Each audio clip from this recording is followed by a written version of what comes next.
So good morning बच्चों या good evening जो भी है। आज का जो चैप्टर है वो हमारा है मैन्युफैक्चरिंग इंडस्ट्रीज को पढ़ने में थोड़ा मजा आएगा और हम इसके से क्वेश्चन सॉल्व करने वाले हैं 100% ये एग्जाम में आने वाला है बच्चों। तो मोस्ट इंपॉर्टेंट क्वेश्चन है, ध्यान से देखना, ध्यान से पढ़ना। ठीक है, क्वेश्चन सारे देखो, इससे रिलेटेड क्वेश्चंस बनते हैं पेपर्स में। बी रेडी, स्टार्ट करते हैं। ठीक है, इसी के साथ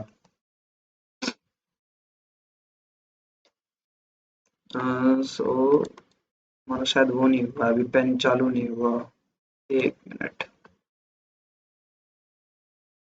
हमारा पेन भी चालू हो गया है।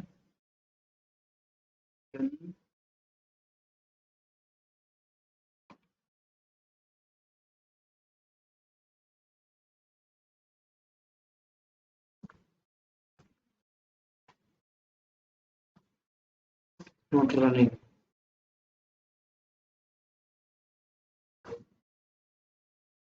Yes, now it's running. तो इसी के साथ स्टार्ट करते हैं बच्चों हमारा चैप्टर। ये है चैप्टर नंबर 6 हमारा, मैन्युफैक्चरिंग इंडस्ट्रीज। तो आगे शुरू करते हैं। तो दो चीज इसमें इंक्लूड होगी, एमसीक्यूज और असर्शन एंड रीजन, आपके क्वेश्चंस जो भी होंगे इससे रिलेटेड। सो इसमें पहला को जो हमारा वो क्वेश्चन बनता है बच्चों, वो बनता है प्रोसेसिंग ऑफ जूट।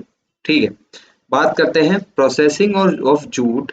ठीक, and falls under which of the following industries, कह रहा कौन सी इंडस्ट्रीज में, इसमें इसमें इसमें या फिर इसमें कौन सी इंडस्ट्रीज में बेसिकली ये जूट का और रबर जो प्रोसेस किया जाता है। मिनरल बेस्ड में, देखो मिनरल तो है नहीं वो, ठीक, मिनरल बेस्ड में नहीं होगा। ठीक, बिजनेस बेस्ड में भी नहीं होगा, नन ऑफ दीज होगा नहीं। सो हमारे पास बचा answer is agro based industries. ये शायद आपको पता भी होगा, इजी भी है, ज्यादा टफ भी नहीं है। सो इसी के साथ आगे बढ़ते हैं दूसरे क्वेश्चन की तरफ हमारे। दूसरा क्वेश्चन क्या बोलता है, which of the following is a mineral based product. अभी तो मिनरल बेस्ड प्रोडक्ट कौन सा है, वुलन है, टी है, कॉटन है या सीमेंट है बच्चों। तो इसका सीधे सीधा आंसर क्या है, सीमेंट बच्चों, क्योंकि वुलन जो है वो भी प्राइमरी में आता है, टी भी उसमें ही आता है, कॉटन भी उसमें आता है। तो मिनरल जो बेस्ड है वो सीमेंट है, सीमेंट में मिनरल्स यूज होते हैं, that's why cement is the mineral based product. आगे बढ़ते हैं इसी के साथ। क्वेश्चन नंबर 3 हमारा है, देखो शुरुआत में इजी आएंगे फिर थोड़ा टफ आता जाएगा ताकि तुम्हें बेसिक अंडरस्टैंडिंग बनती रहे। ठीक, so iron and steel industry is an example of which industry. कह रहा है आयरन और स्टील इंडस्ट्री किस इंडस्ट्री का पार्ट है, बेसिक इंडस्ट्री है, मिनरल बेस्ड इंडस्ट्री है, बोथ ऑफ द अबव है, नन ऑफ दीज है। बताओ बच्चों जल्दी। ठीक है, बेसिक है, मिनरल है, दोनों है या दोनों में से कोई भी नहीं है। ठीक, देखो नन ऑफ दीज तो है नहीं, इतना मैं चलो कंफर्म कर रहा हूँ। ठीक, और बताओ। ध्यान में सोचो, देखो मिनरल बेस्ड है क्योंकि कहीं ना कहीं मिनरल्स इस्तेमाल हो रहा है, आयरन हमारा इस्तेमाल इसके अंदर हो रहा है। ठीक,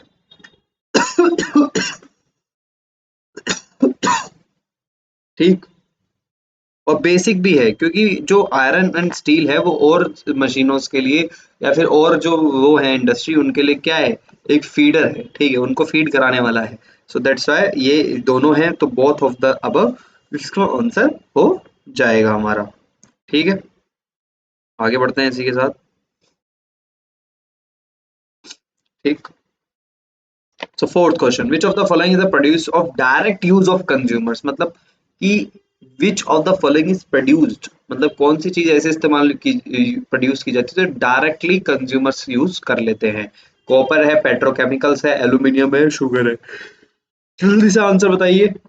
ऑब्वियसली आपको आंसर पता है, दिस इज द शुगर। ठीक है, शुगर को ही आप डायरेक्टली इस्तेमाल कर लेते हो, क्यों करते हो, देखो कॉपर है, कॉपर और में मिलेगा, पेट्रोकेमिकल्स हैं, केमिकल्स बनाए जाते हैं, एल्यूमिनियम जो है, ठीक है, एल्यूमिनियम जो है वो कि बेसिकली किससे आता है, बॉक्साइट से आता है। किससे आता है, बॉक्साइट, बॉक्साइट से एल्यूमिनियम निकाला जाता है, एल्यूमिनिया से क्या निकाला जाता है, एल्यूमिनियम। बिल्कुल सही। ठीक, आगे बढ़ते हैं इसी के साथ। Which of the following country is the largest producer of jute in the world? कि हमारे पास पांचवा क्वेश्चन है, which of the following country is the largest producer of jute in the world? कौन सी कंट्री सबसे ज्यादा लार्जेस्ट प्रोड्यूसर है world में, India, Pakistan, Bangladesh, Nepal. ठीक है, देखो जो वो है जूट जो है वो कहाँ उगाया जाता है, वेस्ट बंगाल की साइड, अगर पता हो आपको तो वेस्ट बंगाल की साइड में उगाया जाता है। ठीक, अब कुछ बच्चे क्या लिखेंगे, अरे सर इंडिया होगा आंसर। नहीं बच्चों, इंडिया आंसर नहीं है, पाकिस्तान आंसर नहीं है, पाकिस्तान में कॉटन की खेती होती थी। ठीक है, जो कि एरिया चला गया, नेपाल भी नहीं होगा। सो आंसर इज बांग्लादेश बच्चों, बांग्लादेश। बांग्लादेश है, जब हमारा देश आजाद हुआ तो फिर 1971 में जब बांग्लादेश अलग हुआ तो बहुत सारा पार्ट जहाँ पे उगाया जाता था जूट को, वो बांग्लादेश में चला गया, जिस वजह से हमारा जो प्रोडक्शन है वो कम हो गया। ठीक है, तो 6 क्वेश्चन की तरफ बढ़ता है। Which of the country has the largest Which country has the largest installed capacity of spindles in the world? किस कंट्री के पास सबसे ज्यादा स्पिंडल्स लगाने की कैपेसिटी है? देखो स्पिंडल्स वो होते हैं बेसिकली गोल गोल से, तुमने देखे होंगे, वो गिल्ली डंडा खेला है कभी, गिल्ली की तरह दिखते हैं वो, ठीक, जो कि धागा बनाने के काम आते हैं। सो बेसिकली अगर 6 क्वेश्चन की तरफ बढ़े तो वो सबसे ज्यादा कहाँ होगा, कहाँ बनाए जाते हैं? ठीक है, कैपेसिटी किसके पास सबसे ज्यादा है स्पिंडल्स की? ठीक, जापान में, पुलिस फिलीपींस में, चाइना में, इंडिया में? देखो चाइना हमेशा ही ट्रेड से आगे रहा है, तो इसका आंसर बच्चों चाइना ही होगा। चाइना में सबसे ज्यादा क्या होता है, उत्पादन होता है, दैट्स फाइन। ठीक, तो ना ही इंडिया, ना ही फिलीपींस, ना ही जापान। ठीक, 7th क्वेश्चन हमारा, विच of the following activities employs people in the manufacturing of primary minerals into finished goods? ठीक है, कौन सी एक्टिविटीज में लोगों को मैन्युफैक्चरिंग के लिए लगाया जाता है प्राइमरी गुड्स से फिनिश गुड्स बनाने में? ऑब्वियसली ट्रेशरी होता नहीं, ट्रेशरी सर्विस का होता है। प्राइमरी में, प्राइमरी से सेकेंडरी में जा रहे हैं तो सेकेंडरी इसका आंसर हो जाएगा। ठीक है, ये बेसिक क्वेश्चन है जो आपको पता होने चाहिए, क्योंकि कॉमन से है ये, कोई ज्यादा बड़ी चीज बातचीत नहीं है। ठीक है, इंडस्ट्रियल कॉज पॉल्यूशन। ठीक है, कह रहा है इंडस्ट्रीज कौन सा पॉल्यूशन कॉज करती है सबसे ज्यादा? आज नींद आ रही है, छोड़ दो। लैंड, वाटर, एयर और नॉइस? देखो नॉइस तो नहीं है, ना ही वाटर है, ना ही लैंड है, इट इज एयर। एयर सबसे ज्यादा इंडस्ट्री से करते हैं सबसे ज्यादा डस्ट पार्टिकल्स या फिर ये सब जो पॉल्यूटेंट्स है वो अपने यहाँ से रिलीज करती है in the form of gases. ठीक है, तो एयर इसका आंसर होगा। ठीक है, आगे चलें 9th क्वेश्चन की तरफ। Tools, implements, fertilizer, tractors etcetera are supplied by? जो टूल्स होते हैं, इम्प्लीमेंट्स होते हैं, फर्टिलाइजर्स होते हैं, ट्रैक्टर्स होते हैं, सप्लाई बढ़ाने के लिए या फिर सप्लाई जो देते हैं, किसके, कौन देता है? गवर्नमेंट देती है, इंडस्ट्री देती है, लोग देते हैं, या नन ऑफ दीज? जल्दी बताओ। हाँ हाँ, ना देखो गवर्नमेंट देगी नहीं, क्योंकि गवर्नमेंट के पास इतना पैसा नहीं है।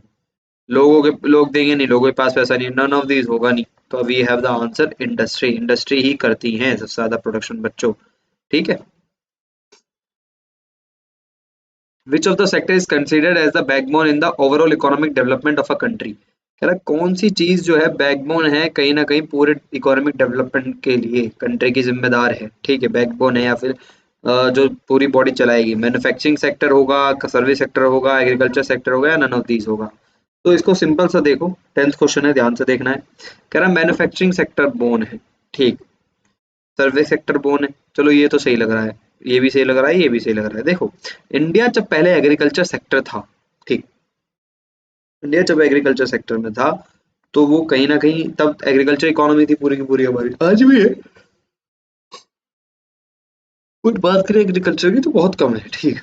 फिर सर्विस सेक्टर की बात करें तो सर्विस सेक्टर, हाँ सर्विस सेक्टर इसका आंसर हो सकता है। ठीक है, क्यों हो सकता है आंसर?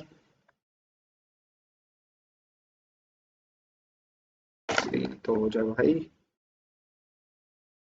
ठीक, सर्विस सेक्टर आंसर होता है। देखो आजकल के टाइम पे सबसे ज्यादा जो लोग हैं वो सर्विस सेक्टर में हैं। दूसरा, उत्पादन उसका बहुत ज्यादा है, जीडीपी उसका बहुत ज्यादा है, दैट्स वाई ये एक बैकबोन बन जाता है कहीं ना कहीं पूरे के पूरे इकोनॉमिक डेवलपमेंट की किसी ना किसी कंट्री के। ठीक है, इसके आगे आप देखते हैं दूसरा क्वेश्चन जो है, बड़ी दिक्कत है। ठीक, the industries which have heavy types of raw materials are called? कह रहा है जो इंडस्ट्रीज क्या होती हैं, हैवी टाइप्स का रॉ मटेरियल बनाती है, जिनका हैवी टाइप का मटेरियल होता है वो कौन सी होती है? Light industries, market, both A and B and none of these? ठीक है, क्या कहलाती है वो जल्दी बताओ, जल्दी जल्दी सोचो सोचो क्या होगा। देखो लाइट इंडस्ट्रीज वो कहलाती नहीं है, ठीक है, जब हैवी मटेरियल तो लाइट तो कहेंगी नहीं, मार्केट का कोई मतलब नहीं है उससे, तो बोथ एंड भी गया, this is the answer of none of these. तो इसको देखो कंसेप्ट क्लियर होगा तो कर पाओगे, वरना थोड़ा मुश्किल पड़ जाएगा। Which of the following is transformed into a wide variety of furnished goods of higher value? Manufactured goods, raw material, industrial goods, all of these? ठीक है, कह रहा है कि कौन सी चीज है या कौन से गुड्स है जो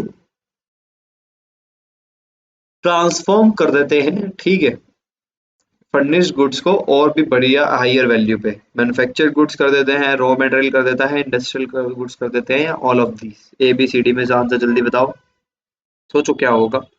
ठीक है, देखो, raw material, which raw material is transform into wide variety of furnished goods of higher value. Raw material को अच्छी चीज से बना के दो तो पैसा अच्छा मिलता है, वैल्यू ऐड करने का पैसा अच्छा होता है, दैट्स व्हाई ये इसका आंसर क्या बनता है, हमारा रॉ मटेरियल। ठीक, इसी के साथ 13 क्वेश्चन की तरफ बढ़े। Molasses are use to make, ठीक है, मोलासेस किस चीज के लिए यूज होते हैं, ठीक है, रम, रबर, इथेनॉल, या नन ऑफ दीज। जल्दी, इसमें तो सबका दिमाग न रम पे ही जाएगा, तो आंसर भी रम है। ठीक, तो याद रखना, रम के लिए बेसिकली मोलासिस यूज होता है। ठीक, what is the contribution of GDP industry to GDP. GDP कितना कंट्रीब्यूशन है, जल्दी बताओ। 14th, this is all about 17%। ठीक है बच्चों, आज के टाइम पे जो सबसे ज्यादा है वो है सर्विस सेक्टर का, और सबसे कम है एग्रीकल्चर सेक्टर का। ठीक है, और सेकंड पे आता है इसका, फिर आता है सर्विस सेक्टर का। ठीक, फर्स्ट पे क्या आया, एग्रीकल्चर सबसे कम, उसके बाद इंडस्ट्री सबसे ज्यादा, मतलब सेकंड पे, और सर्विस सेक्टर सबसे ज्यादा तीसरे पे। तो 17% इसका आंसर है। आगे बढ़ते हैं इसी के साथ।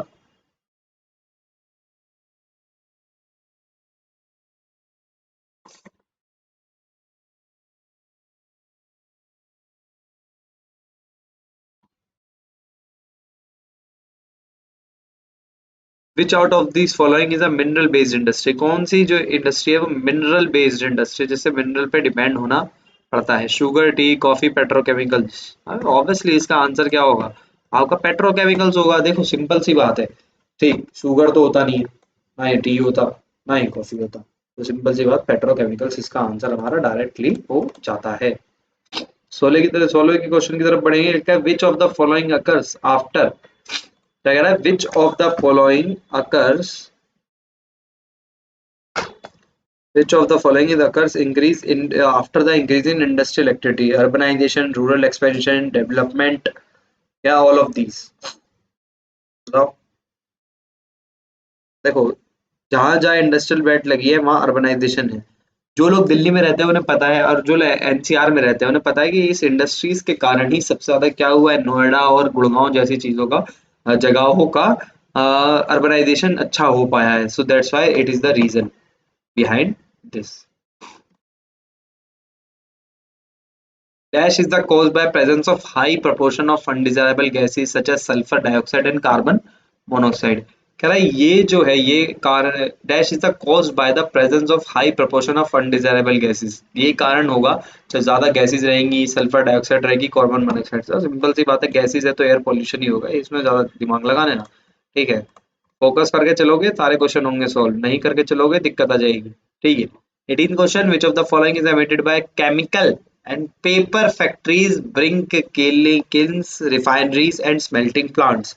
ठीक, कि कौन सा केमिकल जो फॉलोइंग इज एमिटेड बाय, क्या इसमें से क्या है होता है जब केमिकल और paper factories, brick kilns, refineries और स्मेल्टिंग प्लांट्स, जिनके कारण ये जो चीज निकलती है वहां से, फॉग ज्यादा आता है, स्मोक ज्यादा आता है, वाटर वेपर ज्यादा आता है, ऑल ऑफ दीज। जल्दी बताओ, जल्दी जल्दी। 18 बी, बोल तो दिया, स्मोक। ठीक, सो फॉग नहीं होगा। ठीक है, तो जो लोग फॉग सोच रहे हैं कि फॉग धुएं से होता है, दैट इज कॉल्ड स्मोक। जब फॉग और स्मोक मिल जाते हैं तो दैट इज कॉल्ड, ये यहाँ प्लस कर दूं, स्मोक कहलाता है वो बच्चों। ठीक है, तो फॉग नहीं होता, फॉग तो बेसिकली नेचुरल है। ठीक है, स्मैग लग रहा है ये वैसे, स्मोक है। ठीक है, सो अगला है स्मोक, आंसर है इसका, वाटर वेपर नहीं होगा, ऑल ऑफ दीज इसका आंसर नहीं होगा। इसी के साथ आगे बढ़ते हैं हम दूसरे क्वेश्चन की तरफ। Which one of the following is manufactured at Salem. Salem, सोचो सोचो, सलेम क्या कहाँ बेसिकली है इंडिया में, और क्या बेसिकली वहाँ सबसे ज्यादा मैन्युफैक्चरिंग की जाती है। बताओ, जल्दी जल्दी बताओ, जल्दी बताओ, जल्दी बताओ। स्टील सबसे ज्यादा उत्पादन होती है बच्चों, क्या होती है? स्टील। ठीक है।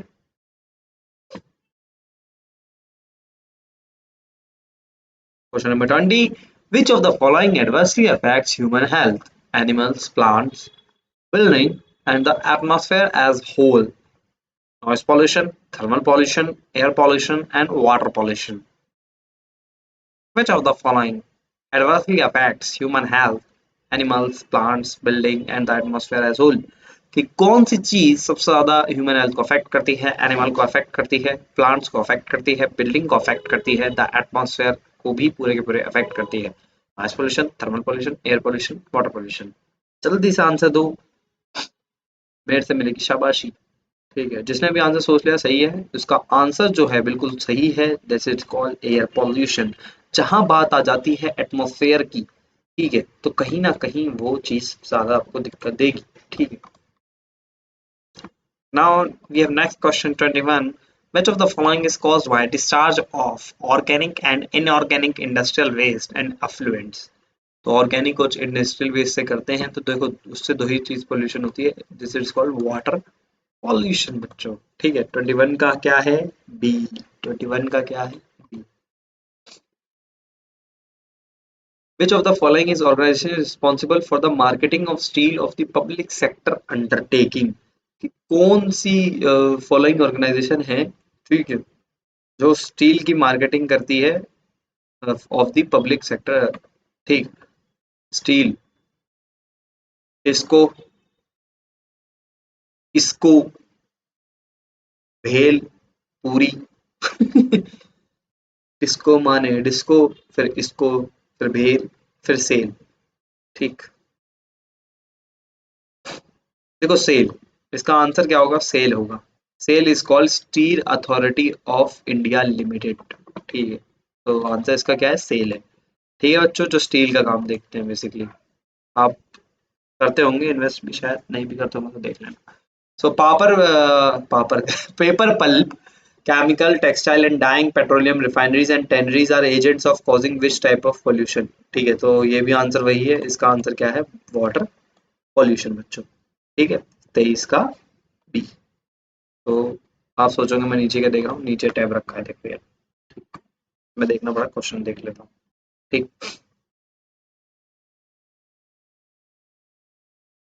Which is the only industry in India which self reliant? कौन सी इंडस्ट्री जो है वो सेल्फ रिलायंट है? Textile industry, iron and steel, electrical and sugar, मतलब खुद के दम पे ही उत्पादन हो जाता है उनका। ठीक है, that is called textile industry. क्या है? टेक्सटाइल इंडस्ट्री बच्चों, हमारे यहाँ बहुत काम है टेक्सटाइल्स। ठीक है, so last question from MCQs, which one of the following iron and steel is located in Orissa? Orissa में कौन सी जगह है जो कि बेसिकली आयरन एंड स्टील का प्लांट है?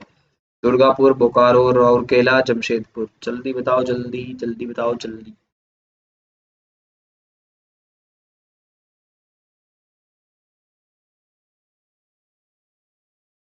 That is called Rourkela, not Bokaro, not Durgapur, not Jamshedpur. ठीक है, एक उड़ीसा में है, उड़ीसा में यही है राउरकेला। समझ में आया? चलो नेक्स्ट क्वेश्चन की तरफ बढ़ते हैं। ठीक है, साइलेंट ना कर दूं।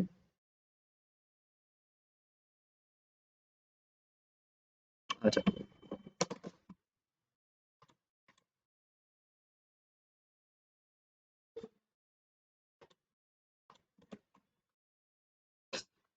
तो देखो डायरेक्शंस देख लेते हैं असर्शन रीजन की। पहली जो स्टेटमेंट कह रही है, ठीक है,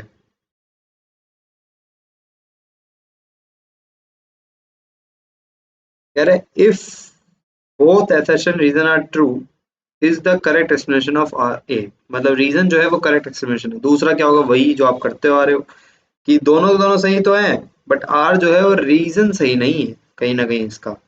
थर्ड कि ए तो ट्रू है बट आर क्या है? फॉल्स है। और डी कि दोनों के दोनों फॉल्स हैं।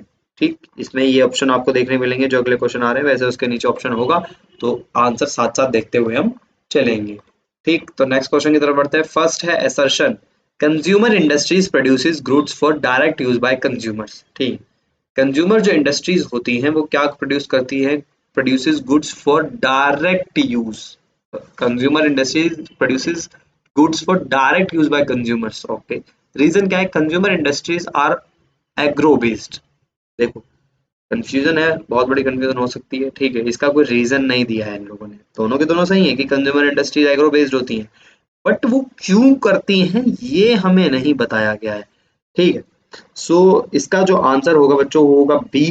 बेसिकली क्यों, क्योंकि इफ वो बेसिकली दोनों के दोनों सही है, बट आर जो है वो करेक्ट एक्सप्लेनेशन नहीं है। ठीक है, आर जो है वो करेक्ट एक्सप्लेनेशन नहीं है। ठीक, इसका आंसर जो होगा ये होगा। ठीक है बच्चों, इसके साथ आगे बढ़ते हैं। क्वेश्चन नंबर 2, एसर्शन क्या है, industrial development can not minimize environmental degradation.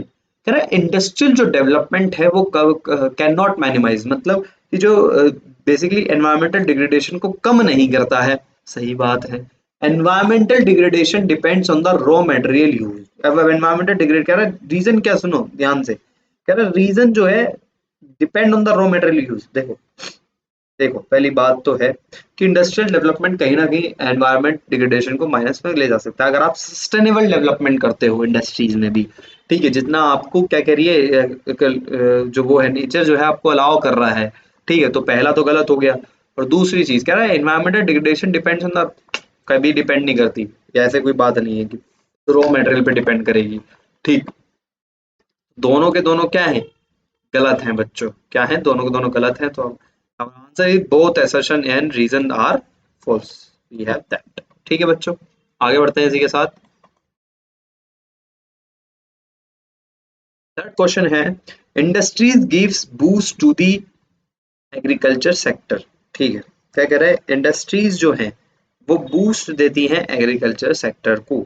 ठीक, रीजन क्या है, competitiveness of manufacturing industry has help in increasing their production and also made production process efficient. कह रहा है कि जो industries gives boost to the agriculture sector, मतलब एकदम से बूस्ट देंगी, ठीक है, एग्रीकल्चर सेक्टर्स को। रीजन क्या है, competitiveness of manufacturing industry help in increasing their production and also made production process efficient. तो मुझे दोनों के दोनों सही लग रहे हैं, क्योंकि दोनों दोनों सही हैं कि इंडस्ट्री बूस्ट दे सकती हैं एग्रीकल्चर सेक्टर को, और साथ साथ मैन्युफैक्चरिंग इंडस्ट्री अगर कॉम्पिटिटिवनेस रहती है तो प्रोडक्शन अच्छा रहेगा, प्रोसेस एफिशिएंट रहेगी, अच्छा प्रोडक्शन करेंगे, क्वालिटी देने की कोशिश करेंगे कम से कम में, that's why this is the reason. So both assertion and reason are true, and reason are the correct explanation of assertion। ठीक है, रीजन इज द फोर्थ है हमारे पास, textile industry occupies a unique position in Indian economy. ठीक है, क्या कह रहा है, टेक्सटाइल, ठीक, किसकी बात कर रहे हैं, टेक्सटाइल इंडस्ट्री की बच्चों। ठीक, textile industry occupies a unique position in Indian economy. देखो बिल्कुल सही है। ठीक है, क्यों सही है, क्यों सही है ये, क्योंकि देखो टेक्सटाइल क्या है, बेस रहा है, अगर आप पीछे हिस्ट्री में भी जाते हो तो आपको पता चलता है कि जो सबसे ज्यादा इंडिया जिसका उत्पादन करता था, पहली चीज क्या है, टेक्सटाइल है। सबसे ज्यादा जो एक्सपोर्ट होता था माना था टेक्सटाइल होता था, क्योंकि we have large area of black soil. ठीक है, जो उसको उगाने की क्षमता रखती है। ठीक है, रीजन क्या है, it contribute significantly to industrial production employment and generation directly. कह रहा है कि जो बेसिकली इंडस्ट्रियल प्रोडक्शन एम्प्लॉयमेंट में डायरेक्टली सिग्निफिकेंट रोल निभाती है। ठीक, it contribute significantly to industrial production employment generation directly. क्या ये सही है, ठीक है, तो दोनों के दोनों सही हैं, कहीं ना कहीं अगर ये पोजीशन रहेगी तो कहीं ना कहीं लोगों को रोजगार मिलेगा। So this is the reason. ठीक, जिसलिए मैं इसके साथ जाता हूँ, दोनों के दोनों सही हैं और हमारा आंसर भी यही है। ठीक है बच्चों, फिफ्थ है हमारा assertion, aluminium is a universally accepted metal for a large number of industries. ठीक है, एक्सेप्टेड मेटल है लार्ज नंबर ऑफ इंडस्ट्रीज, देखो हाँ सस्ता तो है, क्यों, क्योंकि एल्यूमिनियम फ्लेक्सिबल है, गुड कंडक्टर है हीट का और इलेक्ट्रिसिटी का। कि दोनों के दोनों सही हैं, दोनों के दोनों सही हैं, क्योंकि एल्यूमिनियम क्या है, पहली बात तो सब लोग एक्सेप्ट कर लेते हैं, चीप है, फिर फ्लेक्सिबल भी है, गुड कंडक्टर भी है हीट और कैपेसिटी का, that's why aluminium is the best option we have. ठीक है, सो इसके साथ आंसर के साथ जाते हैं हम दूसरे वाले के। ठीक है।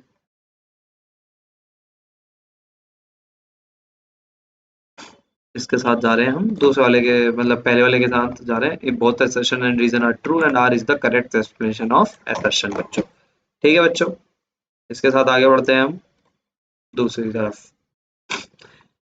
बोल रहा है air pollution is caused by the presence of high proportion of undesirable gases. सही बात है। रीजन क्या है? Air pollution does not affect human health. भाई ए तो सही है बट आर बिल्कुल गलत है, तो इसका आंसर मैं जा रहा हूँ सी के साथ। ठीक है, एयर पोल्यूशन इफेक्ट करेगा तो लोग मरते थोड़ी इतने सांस के कारण। ठीक, अस्थमा जैसी प्रॉब्लम आपको देखने को नहीं मिलती। तो सिक्स का साथ जो है सी है आंसर बच्चों। ठीक है, तो अगले क्वेश्चन की तरफ बढ़ते हैं। Chemical industries are lagging behind in India. सही बात, थोड़ा थोड़ा सही लगा। नहीं नहीं नहीं नहीं, chemical industry are lagging behind India, नहीं नहीं गलत है बच्चों। हमारी तो इंडस्ट्री बहुत आगे केमिकल्स में। ठीक है, तो ये कैसे कह देंगे? केमिकल बनाने में तो हम महान है, उसे सही करने में महान होना हो। ठीक, तो ये गलत है। लैगिंग नहीं आना चाहिए, ना बिहाइंड आना चाहिए, टॉप इन इंडिया। ठीक, only small small scale industries are present and growth of this industry is very less comparatively. ये भी गलत है। ठीक, तो हमारा क्या है? Both assertion and reason are false. ठीक, एट्थ, ध्यान से सुनना, अदर सुन। Most of the jute mills of India located in West Bengal. बिल्कुल सही, मैं मानता हूँ। सबसे ज्यादा अभी बताया ना, जूट वाला वेस्ट बंगाल में है। अभी पूरा मैंने कहानी सुनाई छोटी सी पीछे। तो रीजन, बस facilities available to export the manufactured goods. जान ले लो हमारी। ठीक है, बस फैसिलिटी होनी चाहिए, बट जूट मिल का वहां होने का रीजन कोई नहीं है। ठीक है, ये रीजन तो है नहीं। सीधा सीधा है, जहाँ जूट एक्सपोर्ट सबसे ज्यादा किया जाता है वहाँ, मतलब बनाया जाता है, प्रोड्यूस सबसे ज्यादा किया जाता है। तो इसका आंसर क्या हो जाएगा? हमारा आंसर होगा B, both assertion and reason are true but R is not the correct explanation of assertion। तो इसके साथ दूसरी तरफ पढ़ते हैं हम क्वेश्चन नंबर 9 की तरफ। assertion बोल रहा है harvesting of rain water reduces industrial pollution of fresh water. ठीक है, हार्वेस्टिंग जो करते हैं रेन वाटर की, कहीं ना कहीं इंडस्ट्रियल पॉल्यूशन जो फ्रेश वाटर है वो कहीं ना कहीं हम रिड्यूस कर रहे हैं। ठीक है, सही बात है भाई, बचा लोगे तो पानी फिर वो पॉल्यूट नहीं होगा ना। Reason, rain water helps industry to meet water requirements. ये भी सही बात है। तो एसर्शन और रीजन दोनों के दोनों सही है, एक्सप्लेनेशन भी बिल्कुल सही है। सो दिस इज द आंसर। तो वो पॉल्यूट नहीं करेंगे ना उसको, तो ये आंसर इसका सही है, एक्सप्लेनेशन भी बिल्कुल सही है। पॉल्यूट नहीं करेंगे ना, याद रखना बस। ठीक है, the economic growth of the country is measured by the development of manufacturing industries. कह रहा है कि जो इकोनॉमिक ग्रोथ स्ट्रेंथ है इस कंट्री की, वो बेसिकली कैसे मापी जाती है? Bye the development of manufacturing sector. ठीक है, bye the development of manufacturing sector. ठीक, इंडस्ट्रीज। ठीक है मान लेते हैं, फर्स्ट सेशन चलो सही भी है। आगे, India's property lies in diversifying it's manufacturing industry.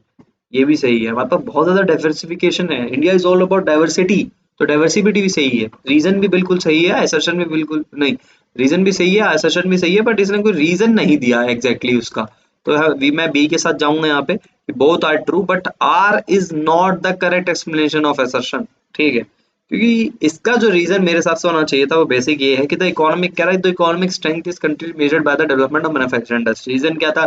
क्योंकि मैन्युफैक्चरिंग इंडस्ट्री अर्बनाइजेशन लाती है। ठीक है, लोगों की इनकम बढ़ती है, स्कूल बनते हैं, ऐसे आप रीजन लिख देते तो मैं मानता भी, बट ये नहीं था कि ये तो दूसरा पॉइंट दे दिया। ठीक है, अब उस डाइवर्सिटी को रीजन में, डाइवर्सिटी का रीजन देखो, हमारा तरह तरह के रॉ मटेरियल होते हैं जिससे अलग अलग चीजें बनाई जा सकती है, दैट्स वाई हम डाइवर्सिटी हमारे यहाँ। ठीक है, चीजों की। सो एसेशन हमारा ये है। सो इसी के साथ जो है हमारा ये खत्म होता है। ठीक है, हमने टोटल जो क्वेश्चन करे हैं वो 25 और 10 35 क्वेश्चन करे हैं बच्चों। होप सो इन्हीं से रिलेटेड कोई क्वेश्चन बनेगा, वरना मुझे नहीं लगता इससे ज्यादा कोई क्वेश्चन आएगा अलग से, बट आसपास से ही बनेगा। तो आप तैयारी पूरी रखिए और मेरे साथ जुड़े रहिए। चैनल को सब्सक्राइब कर लीजिए, लाइक कर दीजिए, शेयर कर दीजिए अपने दोस्तों के साथ। ठीक है, सो मिलते हैं अगली बातचीत में। सो इसी के साथ बाय बाय, अगली क्लास में मिलते हैं हम नए तरीके से, नए चैप्टर के साथ, जो कि ज्योग्राफी का चैप्टर है, चैप्टर नंबर 7। ठीक है बच्चों, so we have, bye bye. ठीक है, एंड यू हैव माय चलो चलो बाय बाय, टाटा।